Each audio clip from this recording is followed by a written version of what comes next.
ఇక్కడ కూర్చున్నారు ఎందుకురా బాబు వెళ్ళిపోండి నైట్ అయింది అని చెప్పేసి ఆ బీట్ కానిస్టేబుల్ అక్కడికి వచ్చి చెప్పడంతో వీళ్ళకి మరి ఎందుకు అలా ప్రవర్తించారు? గంజాయి మత్తులోనా, లేదంటే ఇక్కడ కూర్చోవడం కూడా తప్పైనా ఇక్కడ కూర్చోవడం కూడా నీ పర్మిషన్ కావాలా అని ఆ పోలీస్ చెప్పిన మాటలకి మరి ఈగో హర్ట్ అయిపోయిందా తెలియదు. కానీ వీళ్ళు మొత్తానికి ఏం మెసేజ్ ఇస్తున్నారు అంటే ఇలాంటి బ్యాచ్కి అంటే వాళ్ళంతా కూడా మార్గాని ఇప్పుడు ఎవరైతే ఉన్నారో ఇందాక మనం చెప్పుకున్నామో వైకాపా మాజీ ఎంపీ మార్గాని భరత్ అనుచరులు వీళ్ళంతా అంటే మా అన్న చూసుకుంటారులే అని చెప్పేసి ఇంతలా రెచ్చిపోతున్నారా?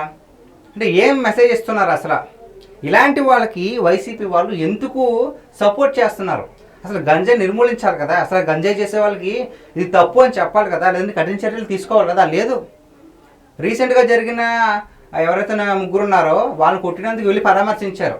దాంతో వీళ్ళకి ధైర్యం వచ్చేసిందేమో, మా వెనకాల మొత్తం ఉంది మేము చూసుకుంటామని చెప్పేసి విచక్షణ కోల్పోయారేమో.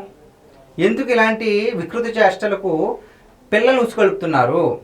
అంటే మేము అండగా ఉంటాము అని చెప్పేసి ఒక్క చిన్న మాట చాలండి ఎంతటి దారుణానికైనా సరే ఒడిగట్టడానికి. వాళ్ళ ఏజ్ కూడా ఎంత ఉంటుంది నాకు తెలిసి 23, 24 ఆ ఏజ్లోనే ఉంటుంది. వాళ్ళు ఇలాగా మద్యానికి అలాగే బానిసకి మత్తుకు బానిస అయిపోతున్నారు.